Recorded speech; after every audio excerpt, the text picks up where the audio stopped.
Janasena party Tadepalligudem MLA Bolisetti Srinivas సంచలన వ్యాఖ్యలు చేశారు. తనతో పాటే ఉంటున్న కొందరు నాయకులు తాను చనిపోవాలని కోరుకుంటున్నారని, తద్వారా వచ్చే ఉప ఎన్నికల్లో ఎమ్మెల్యే కావాలని ఆశిస్తున్నారని ఆయన తీవ్ర ఆరోపణలు చేశారు. తాడేపల్లిగూడెంలో మీడియాతో మాట్లాడుతూ ఆయన వ్యాఖ్యలు చేశారు. నేను పోతే ఉప ఎన్నిక వస్తుంది, ఆ సీట్లో ఎమ్మెల్యే అయిపోవాలని కొందరు ఆశపడుతున్నారంటూ బొలిశెట్టి వ్యాఖ్యానించారు. తన గెలుపు వెనుక ఎవరి త్యాగాలు లేవని, తెలుగుదేశం, జనసేన, బీజేపీ 3 పార్టీలు కలిసి ఇచ్చిన మ్యాండేట్తోనే తాను గెలిచానని ఆయన స్పష్టం చేశారు.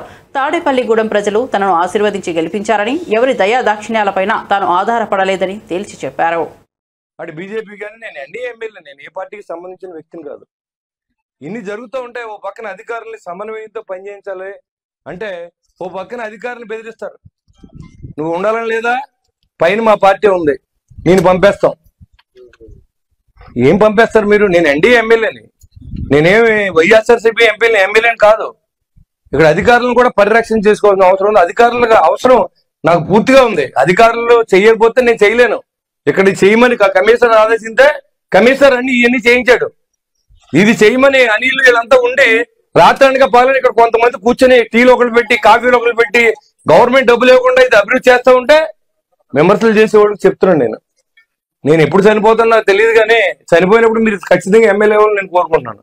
నేను ఉండగానే చనిపోవాలని కోరుకోవద్దని చెప్పి కూడా మీకు తెలియజేస్తాను.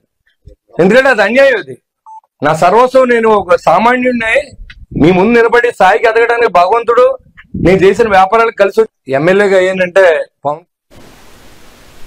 ఇక్కడ అధికారులను కూడా పరిరక్షణ చేసుకోవాల్సిన కళ్యాణ్ గారు, చంద్రబాబు నాయుడు ఆశయంతో నాకు టికెట్ వచ్చింది.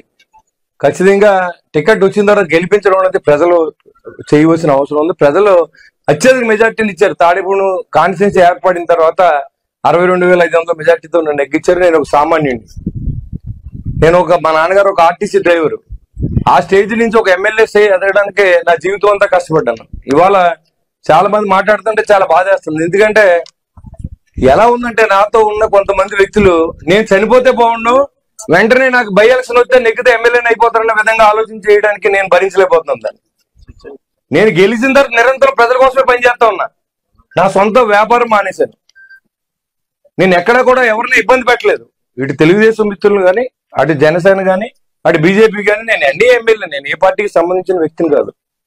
ఇన్ని జరుగుతూ ఉంటాయి. ఓ పక్కన అధికారుల్ని సమన్వయంతో పనిచేయించాలి అంటే ఓ పక్కన అధికారులను బెదిరిస్తారు. నువ్వు ఉండాలని లేదా, పైన మా పార్టీ ఉంది, నేను పంపేస్తాం.